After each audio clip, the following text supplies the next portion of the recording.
If a house accepts you, feed you, di ba? Pinakain kayo, pinainom kayo, nagpahinga kayo, i-bless nyo yun, yung bahay na yun, at yung blessing ng Diyos, dadali doon sa bahay na yun. Yun yung prayer natin. Kaya sa mga oras na to, hawakan nyo yung mga aligid ng bahay na to, Lord. Maraming salamat, Panginoon, sa bahay na ito na ginamit mo, Lord Jesus Christ. Tunay nga na ikaw ang mag-bless sa lugar na ito. Lord, may this be a place of joy, a place of love, Lord Jesus Christ. Huwag mo hayaan yung gawa ng kaaway makapasok sa lugar na ito, bantayan mo ng iyong 24/7 ministering angels, Lord Jesus Christ.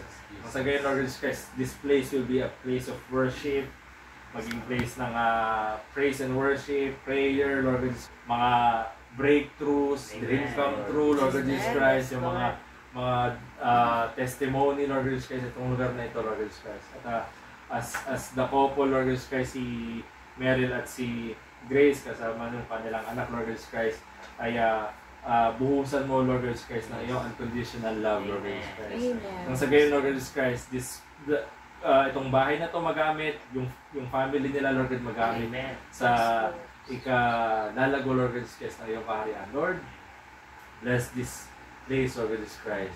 Huwag mong hayaan, Lord Jesus Christ, yung gawa ng kaaway, Lord Jesus Christ. We're casting away lahat ng gawa ng kaaway. O naman yung mga curses na sinabi dito, we invalidate it. We're turning it into blessing. Blessing. Siksik, pitpit, at nag-uumapaw, Lord Jesus Christ. May your presence, Lord Jesus Christ, overflow this place. Lunurin mo sila, Lord Jesus Christ, sa iyong presensya, Lord Jesus Christ. At guide them, Lord Jesus Christ, saan mang path nila pag-usapan, sa mga private prayers nila, Lord Jesus Christ, na hindi natin alam, yung mga secret battles, Lord God.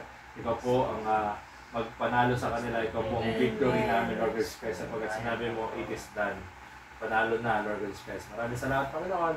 May you bless the family inside this house. May you bless this house, Lord Jesus Christ. At may you bless everyone that comes into and goes out to this house. Maraming salamat, Panginoon. In the name of Jesus, we pray. Amen. Thank you, Lord. Salamat sa pagpapatuloy. Thank you.